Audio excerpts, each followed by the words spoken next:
Wir wollen heute sprechen über das Archiv des Instituts für Sozialforschung hier in Frankfurt. Das Archiv besteht seit 1929, oder sagen wir mal, die ältesten Bestände gehen auf das Jahr 1929 zurück, sind dann während der Nazizeit mit ins Exil gewandert, in die USA. Und nach 1945 dann mit der Neugründung hier Anfang der 50er Jahre wieder hier hingekommen. Seitdem wird eigentlich alles das dort dokumentiert, was hier am Institut für Sozialforschung geforscht worden ist. Und das heißt auch nicht einfach nur die fertigen Bücher, sondern auch Interviewprotokolle, Beobachtungen, die in Betrieben gemacht worden sind oder andere Texte oder Korrespondenzen, die seinerzeit eben von Adorno, Horkheimer, aber eben bis heute, was die heutige Forschung betrifft. Ja, und wir wollen uns heute mal als ein Beispiel diese Studie aus dem Jahr 1954-55 ansehen zum Thema Betriebsklima, die damals durchgeführt worden ist bei den Mannesmann-Werken. Und da haben wir auch im Archiv dieses schöne Bild gesehen, wo man sehen kann, dass auch der damalige Direktor Theodor Adorno mit dem späteren Direktor von Friedeburg zusammen damals also nicht nur am Schreibtisch gesessen haben, sondern eben auch vor Ort eingefahren sind in die Zeche der Mannesmann-Werke damals.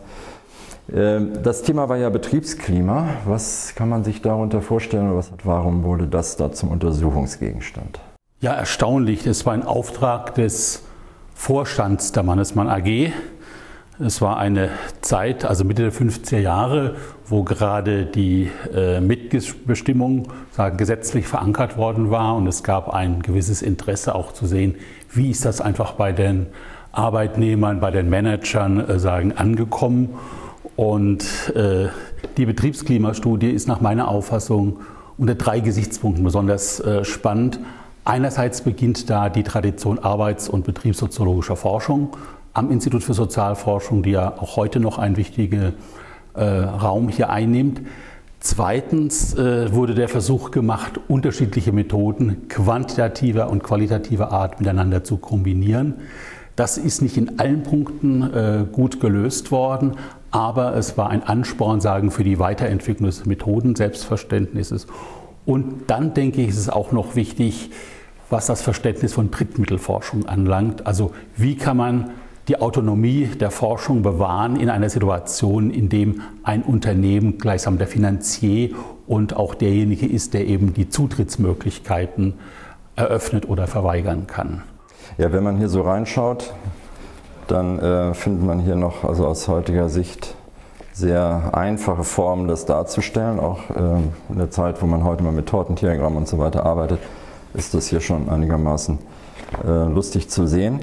Beim Durchblättern habe ich so den Eindruck, dass das Schwergewicht doch letztlich bei der Meinungsumfrage dann lag. Aber das ist eigentlich erstaunlich, weil ja doch Adorno seinerzeit eher eine große Skepsis gegenüber der quantitativen Meinungsforschung hatte. Wie kam es dazu eigentlich dann? Die Mannesmann AG, soweit ich das dann auch noch von Ludwig von Friedeburg berichtet bekam, bestand eben darauf, zeitnah auch über Ergebnisse informiert zu werden.